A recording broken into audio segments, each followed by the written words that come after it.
உலகத்துல உள்ள எல்லா நாடுகளுமே டிராஃபிக் சிக்னல்ஸ் யூஸ் பண்ணிட்டு வராங்க. இந்த டிராஃபிக் சிக்னல்ஸ்ல முக்கியமா 3 கலர்ஸ் தான் யூஸ் பண்றாங்க. அது என்னென்ன கலர் அப்படின்னா ரெட், கிரீன், எல்லோ.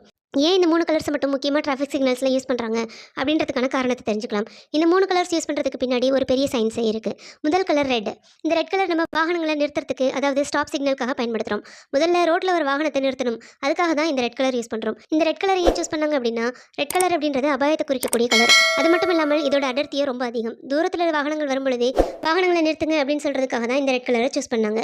அடுத்து ரோட்ல நிறுத்தின வாகனங்களை கிளப்பணும், அதுக்காக தான் கிரீன் கலர் சூஸ் பண்ணாங்க. ஏன் கிரீன் கலர் சூஸ் பண்ணாங்க அப்படின்னா, ஏற்கனவே வாகனங்களை நிறுத்துறதுக்காக சூஸ் பண்ண கலர் ரெட். அந்த ரெட் கலர் பக்கத்துல பளிச்சுன்னு தெரியக்கூடிய ஒரு கலரா இருக்கணும். ரோட்ல நிக்கிற வாகனங்களுக்கு என்ன கலர் எரியுது அப்படின்ற டவுட் வராம இருக்கணும் அப்படின்றதுக்காக தான் இந்த கிரீன் கலர் சூஸ் பண்ணாங்க. கிரீன் கலர் ரெட் கலர்ல இருந்து முற்றிலுமா மாறுபட்ட கலர். அதாவது கிரீன் கலரோட கேரக்டர் ரெட் கலருக்கு டோட்டலி ஆப்போசிட்டா இருக்கு. அதனால தான் கிரீன் கலரை சூஸ் பண்ணாங்க. ஆரம்ப காலகட்டத்தில் ரெட், கிரீன் 2 கலர் மட்டும் தான் யூஸ் பண்ணாங்க. அதாவது வாகனங்களை நிறுத்துறதுக்கு, வாகனங்களை